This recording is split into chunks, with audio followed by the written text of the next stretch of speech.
ಶ್ರೀನಗರದಲ್ಲಿ ಪ್ರಧಾನಿ ನರೇಂದ್ರ ಮೋದಿ ಯೋಗವನ್ನ ಹಮ್ಮಿಕೊಂಡಿದ್ದಾರೆ. Sher e Kashmir international conference centre, Dal ಸರೋವರದ ತೀರದಲ್ಲಿ ಕಾನ್ಫರೆನ್ಸ್ ಸೆಂಟರ್. ಉಗ್ರವಾದದ ಹಣೆಪಟ್ಟಿ ಪಡೆದಿರುವ ಶೇರ್ ಇ ಕಾಶ್ಮೀರ ಪರಿವರ್ತನೆಯ ಸಂದೇಶವನ್ನು ಸಾರಲಿದ್ದಾರೆ ಪ್ರಧಾನಿ ನರೇಂದ್ರ ಮೋದಿ. ಭಾಗಿಯಾಗಿರುವಂತಹ ಹಿನ್ನೆಲೆಯಲ್ಲಿ ಶ್ರೀನಗರದಲ್ಲಿ ಬಿಗಿ ಬಂದೋಬಸ್ತನ್ನು ಕೂಡ ಈಗಾಗಲೇ ಏರ್ಪಡಿಸಲಾಗಿದೆ. ಕಾಶ್ಮೀರದಲ್ಲಿ ಪ್ರಧಾನಿ ನರೇಂದ್ರ ಮೋದಿ ಯೋಗವನ್ನು ಮಾಡ್ತಾ ಇದ್ದಾರೆ, ಭಾಗಿಯಾಗಿದ್ದಾರೆ ಇವತ್ತು. ಸೊ ಹಾಗಾಗಿ ಪ್ರಧಾನಿ ನರೇಂದ್ರ ಮೋದಿ ಶ್ರೀನಗರದಲ್ಲಿ ಯೋಗಾಭ್ಯಾಸ ನೋಡಿ, ಸಾಕಷ್ಟು ಜನ ವಿದ್ಯಾರ್ಥಿ ಸಮೂಹ ಕೂಡ ಈ ಒಂದು ಕಾರ್ಯಕ್ರಮದಲ್ಲಿ ಭಾಗಿಯಾಗಲಿದೆ. ಸೊ ಇದಕ್ಕೆ ಬೇಕಾದಂತಹ ಹೆಚ್ಚಿನ, ಯಾಕಂದರೆ ಒಂದು ರೀತಿಯಾಗಿ ಸೂಕ್ಷ್ಮವಾದ ಪ್ರದೇಶ ಇದು ಅಂತಲೇ ಹೇಳ್ಬೋದು. ಸೊ ಹಾಗಾಗಿ 10ನೇ ಅಂತಾರಾಷ್ಟ್ರೀಯ ಯೋಗ ದಿನಾಚರಣೆ, 10 ವರ್ಷಗಳಿಂದಲೂ ಕೂಡ ಅಂತಾರಾಷ್ಟ್ರೀಯ ಯೋಗ ದಿನವನ್ನು ನಾವು ಜೂನ್ 21ರಂದು ನೆರವೇರಿಸ್ತೀವಿ. ಸೊ ಅದೇ ರೀತಿಯಾಗಿ ಇವತ್ತು ಅಂತಾರಾಷ್ಟ್ರೀಯ 10ನೇ ಯೋಗ ದಿನಾಚರಣೆ ಹಿನ್ನೆಲೆಯಲ್ಲಿ ಈಗಾಗಲೇ ಪ್ರಧಾನಿ ನರೇಂದ್ರ ಮೋದಿ ಕೂಡ ಶ್ರೀನಗರಕ್ಕೆ ಈಗಾಗಲೇ ಭೇಟಿ ಕೊಟ್ಟಿದ್ದಾರೆ. ನಿನ್ನೆನೇ ಭೇಟಿ ಕೊಟ್ಟಿದ್ದಾರೆ ಪ್ರಧಾನಿ ನರೇಂದ್ರ ಮೋದಿಯವರು. ಸಾಕಷ್ಟು ಸಾವಿರಾರು ಜನ ಈ ಒಂದು ಯೋಗ ದಿನಾಚರಣೆಯಲ್ಲಿ ಭಾಗಿಯಾಗಲಿದ್ದಾರೆ. ದಾಲ್ ಸರೋವರದ ತೀರದಲ್ಲಿ ಯೋಗಾಭ್ಯಾಸ. ಸೊ ದೇಶದ ವಿವಿಧ ಭಾಗಗಳಿಂದ ಸುಮಾರು 7,000ಕ್ಕೂ ಹೆಚ್ಚು ಜನರು ಆಗಮಿಸಿದ್ದಾರೆ ಈ ಒಂದು ಕಾರ್ಯಕ್ರಮಕ್ಕೆ. ಅಂತಾರಾಷ್ಟ್ರೀಯ ಯೋಗ ದಿನಾಚರಣೆ ಇವತ್ತು. ಕಾಶ್ಮೀರ ಕಣಿವೆಗೆ ಮೋದಿ ಎಂಟ್ರಿ ಕೊಟ್ಟಿದ್ದಾರೆ. ಒಂದು ಹೆಮ್ಮೆ ವಿಚಾರ ಅಂತಾನೆ ಈಗಾಗಲೇ ಹೇಳಿದ್ದಾರೆ. ಪ್ರಸಿದ್ಧ ದಾಲ್ ಸರೋವರದ ದಡದಲ್ಲಿ 7,000 ಜನರ ಜೊತೆಗೆ ಯೋಗ ಮಾಡಲಿದ್ದಾರೆ ಪ್ರಧಾನಿ ನರೇಂದ್ರ ಮೋದಿ. ನೋಡಿ, ಪ್ರತಿ ವರ್ಷ ಕೂಡ ಒಂದೊಂದು ಸ್ಥಳವನ್ನು ಆಯ್ಕೆ ಮಾಡಿಕೊಳ್ತಾರೆ ಈ ಅಂತಾರಾಷ್ಟ್ರೀಯ ಯೋಗ ದಿನಾಚರಣೆಯನ್ನ ಆಚರಣೆ ಮಾಡೋದಕ್ಕೆ ಪ್ರಧಾನಿ ಮೋದಿ ಅವರು. योग अब सीमित दायरे से बाहर निकल रहा है। आज दुनिया एक नई योग इकोनॉमी को आगे बढ़ने में देख रही है। आप देखिए, भारत में ऋषिकेश, काशी से लेकर केरला तक योग टूरिज्म का नया ट्रेंड देखने को मिल रहा है। दुनिया भर से टूरिस्ट इसलिए भारत आ रहे हैं क्योंकि उन्हें भारत में ऑथेंटिक योग सीख रहा है। आज योग रिट्रीट बन रहे हैं, योगा रिसोर्ट बन रहे हैं, एयरपोर्ट में, होटल्स में योग के लिए डेडिकेटेड फैसिलिटीज बनाई जा रही है। मार्केट में योग के लिए डिजाइन परिधान, एपरल्स, इक्विपमेंट आ रहे हैं। लोग अब अपनी फिटनेस के लिए पर्सनल योग ट्रेनर्स भी रख रहे हैं। कंपनियां भी एम्प्लॉय वेलनेस इनिशिएटिव के तौर पर योग और माइंडफुलनेस प्रोग्राम शुरू कर रहे हैं। इन सब ने युवाओं के लिए नए अवसर बनाए हैं, युवाओं के लिए रोजगार के मौके बनाए हैं। Friend, the theme of this years international day of yoga is yoga for self and society. The world is looking at yoga as a powerful agent of global good. Yoga helps us live in the present moment without baggage of the past. It connects us with ourselves and our deepest feelings. It brings about oneness of the mind, body and soul. Yoga helps us realize that our welfare is related to the welfare of the world around us. When we are peaceful within, we can also make a positive impact on the world. साथियों, योग केवल एक विद्या नहीं है, बल्कि एक विज्ञान भी है। आज सूचना क्रांति के दौर में हर ओर सूचना संसाधनों की बाढ़ है। ऐसे में मानव मस्तिष्क के लिए एक विषय पर फोकस कर पाना एक बड़ी चुनौती साबित हो रहा है। इसका भी निदान हमें योग से मिलता है। हम जानते हैं, एकाग्रता मानव मन की सबसे बड़ी ताकत है। योग ध्यान के जरिए हमारा ये सामर्थ्य भी निखरता है। इसलिए आज आर्मी से लेकर स्पोर्ट्स तक में योग को शामिल किया जा रहा है।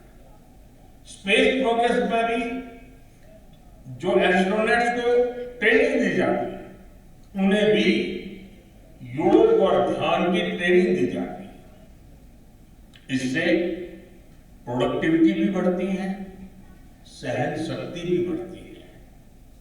आजकल तो कई जेलों में कैदियों को भी योग कराया जा रहा है ताकि वो सकारात्मक विचारों पर अपने मन को केंद्रित कर सके।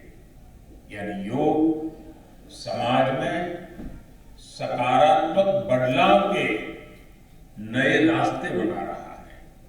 साथियों, मुझे विश्वास है योग की ये प्रेरणा हमारे सकारात्मक प्रयासों को ऊर्जा देती रहेगी। साथियों, आज थोड़ा विलंब हुआ क्योंकि वर्षा ने कुछ बाधाएं पैदा की, लेकिन कल से मैं देख रहा हूं पूरे जम्मू कश्मीर में, श्रीनगर में योग के प्रति जो आकर्षण बना है, जिस उमंग और उत्साह के साथ लोग योग के साथ जुड़ने के लिए आतुर हैं, ये अपने आप में जम्मू कश्मीर के टूरिज्म को भी एक नई ताकत देने का अवसर बन गया है। मैं आज इस कार्यक्रम के बाद ऐसे जो योग से जुड़े लोग हैं उनको मिलकर के ही जाऊंगा। बारिश के कारण मैं इस खंड में आज इस कार्यक्रम को करना पड़ रहा है, लेकिन मैं मानता हूं कि जम्मू कश्मीर में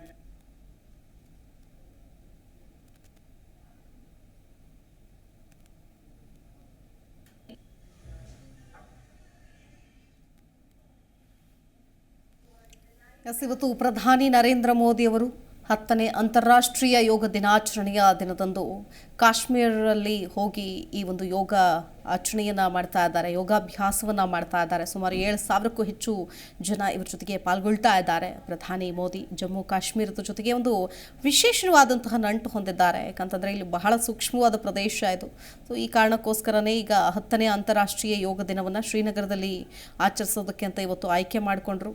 ಕಳೆದ ವರ್ಷ ಜಮ್ಮು ಮತ್ತು ಕಾಶ್ಮೀರದಲ್ಲಿ 23 ಲಕ್ಷ ಜನ ಯೋಗ ದಿನಾಚರಣೆಯಲ್ಲಿ ಪಾಲ್ಗೊಂಡಿದ್ದರು. ಜನರಲ್ಲಿ ಯೋಗ ಮಾಡುವತ್ತ ಒಲವನ್ನು ಹೆಚ್ಚಿರುವುದಕ್ಕೆ ಅಂದರೆ ನಾವು ನೋಡಬಹುದು. ಯಾಕಂದರೆ ಲಕ್ಷಾಂತರ ಜನರು ಈ ಒಂದು ಕಾರ್ಯಕ್ರಮಗಳಲ್ಲಿ ಭಾಗಿಯಾಗ್ತಾ ಇದ್ದಾರೆ.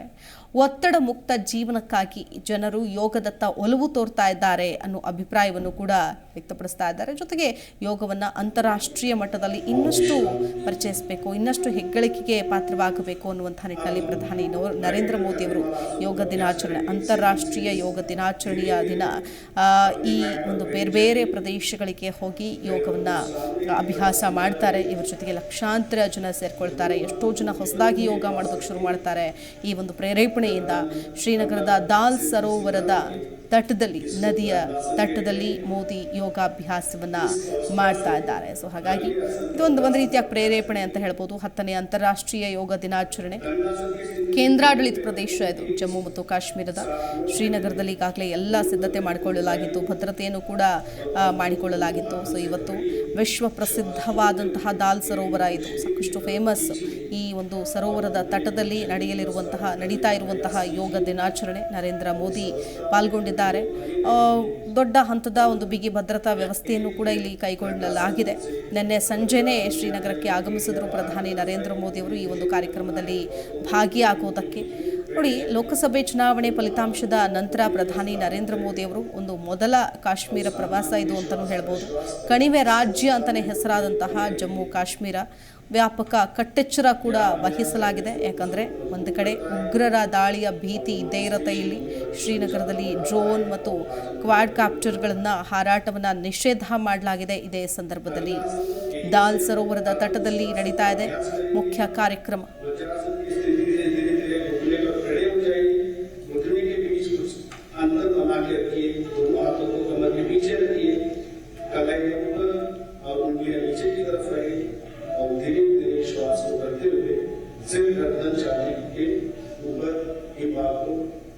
पीछे लेके जाइए। इस दौरान आंखें खुली रहे और इस अवस्था में थोड़ी देर सामान्य श्वास प्रश्वास पर बनी रहेगी। यहाँ अभ्यास बैक मसल को मजबूत करता है और कमर दर्द को दूर करता है और धीरे धीरे श्वास छोड़ते हुए सिर, गर्दन और छाती को सामान्य स्थिति में लेके आइए और धीरे धीरे वज्रासन में पुनः बैठ जाए। अगला अभ्यास शशकासन का अभ्यास करेंगे। वज्रासन की स्थिति से दोनों उंगलियों को बाहर की तरफ मोले, दोनों हाथों को हथेलियों को आगे फर्श पर स्थापित करें और धीरे धीरे श्वास छोड़ते हुए हथेलियों को सरकाते हुए शरीर को आगे की ओर लेके जाइए। नितंब एड़ियों पर टिका करके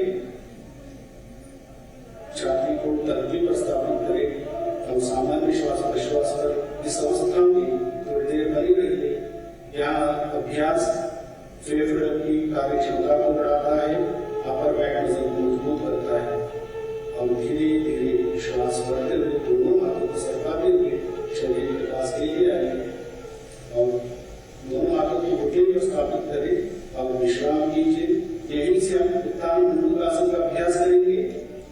धीरे धीरे श्वास भरते हुए दोनों हाथों को बगल में से सिर के ऊपर लेके जाइए और एक एक हाथ को दाएं हाथ को मोड़ते हुए बाएं कंधे पर और बाएं हाथ को मोड़ते हुए दाएं कंधा पर स्थापित करें। गर्दन को सीधा रखने का प्रयास। इस अवस्था में सामान्य श्वास प्रश्वास के साथ थोड़ी देर बनी रहिए। यह अभ्यास फेफड़ों का कार्यक्षमता को बढ़ाता है और धीरे धीरे श्वास छोड़ते हुए दोनों हाथों को ऊपर उठाइए। ಜಿ ಕನ್ನಡ ನ್ಯೂಸ್ ಈಗ ನಿಮ್ಮ ಮನೆಯಲ್ಲೇ ನೋಡಿ. ಎಲ್ಲ ಕೇಬಲ್ಗಳಲ್ಲಿ ಈಗ ಲಭ್ಯ. Sun Direct 292, Jio TV 1334, U digital 162, Siti cable 51, GTPL 17, Abhishek cables 821, Rock Line telecommunication 51, Shri Basaveshwara number 60, Vinayaka digital number 53, In digital number 896ರಲ್ಲಿ. ನಿಮ್ಮಿಸ್ತದ ಜಿ ಕನ್ನಡ ನ್ಯೂಸ್ ನೋಡಿ ಆನಂದಿಸಿ.